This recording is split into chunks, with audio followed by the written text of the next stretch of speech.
Making our headlines this Monday, October 27th, the Cayman Islands government stands ready to support the regional relief and recovery efforts. A new tool could unlock millions in climate funding for the Cayman Islands, and the Cayman Islands Netball season launches earlier this month.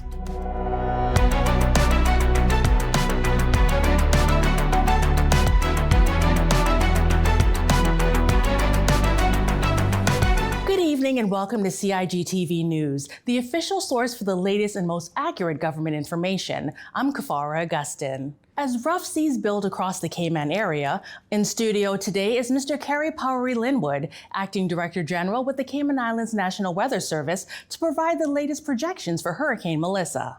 Good day. I'm Kerry Powery, Chief Meteorologist with the Cayman Islands National Weather Service, bringing you an update on Hurricane Melissa. This afternoon at 4 p.m. local time, major hurricane category 5, Melissa was located at 16.7 north, 78.4 west, with maximum sustained winds of 175 miles per hour. The problem has been the slow motion of the storm. But since this morning, the storm has started to turn towards the northwest. And the forecasters at NHC expect a further turning towards the north overnight, and then begin more of a northeasterly track from tomorrow afternoon. As it is now, you have a major hurricane expected to make landfall over Jamaica sometime on Tuesday afternoon, racing off to eastern Cuba by Wednesday morning and into the Atlantic. Again, the projections have all been the same. It's just the timing has slowed because of the overall motion of the storm. But overall, the forecast path has not changed significantly. What does that mean locally? Hopefully, we only expect some breezy conditions and some rough seas. For now, the Cayman Islands National Weather Service has a marine watch in place, and at this time we ask mariners to secure the boats. Venturing offshore is not recommended, and we will continue to monitor the marine conditions and would adjust any warnings accordingly. Again, we need to stay up to date with the latest observations, and right now our thoughts and prayers are with our neighbors, Jamaica and Cuba, as they potentially face a catastrophic, dangerous hurricane over the next day or two. The Cayman Islands government stands ready to support the regional relief and recovery efforts that may be required. In an address to the nation, Her Excellency the Governor, Mrs. Jane Owen, and Premier the Honorable Andre Ebanks announced what government is planning. Hazard Management Cayman Islands is currently coordinating with regional partners to ensure an effective framework for assistance as is requested. Hurricane Melissa has rapidly intensified into a category. The problem has been the slow motion of the storm. But since this morning, now faces, and our thoughts and prayers are with them. Hazard Management Cayman Islands is working closely with our regional partners and relief organisations to establish an effective assistance framework. We're monitoring the situation around the clock and will respond swiftly if and when Jamaica requests support. Our commitment is simple: to stand with the people of Jamaica and bring help that truly makes a difference. We call upon our Caymanians, residents, and business partners to stand ready to support relief efforts.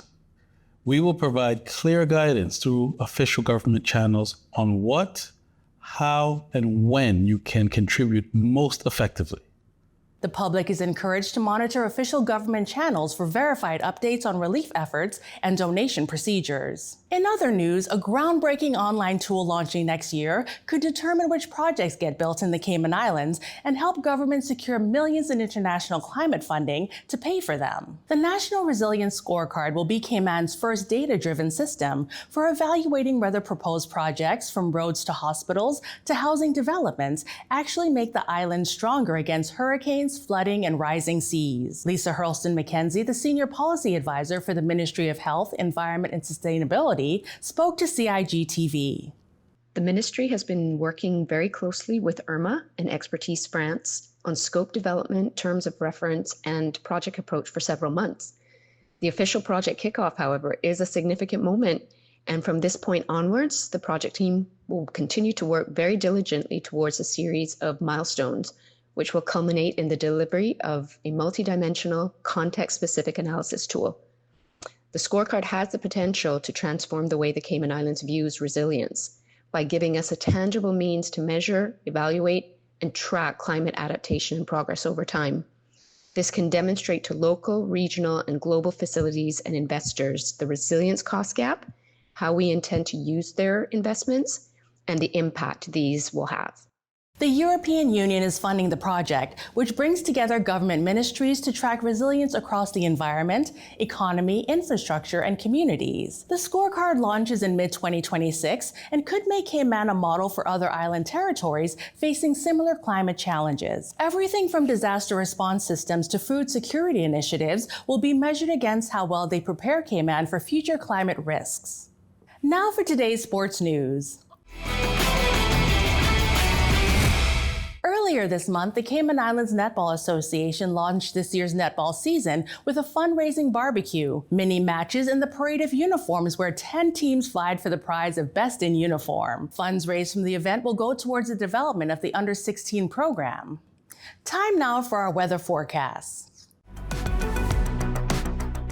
Tonight, we can expect cloudy skies with scattered showers, especially across the sister islands. Showers will become locally heavy at times, and a marine watch will be in effect. Earlier in the news, you would have heard from the National Weather Service speak to the weather projections for Cayman. For local weather updates, be sure to visit the Cayman Islands National Weather Service's website, that's weather.gov.ky, and follow their Facebook page for the most reliable coverage. If you're watching us on the CIG YouTube channel, don't forget to like, share, and subscribe to stay informed with the facts straight from the source. That's all for today's news brief. I'm Kafar Augustin. Have a good night.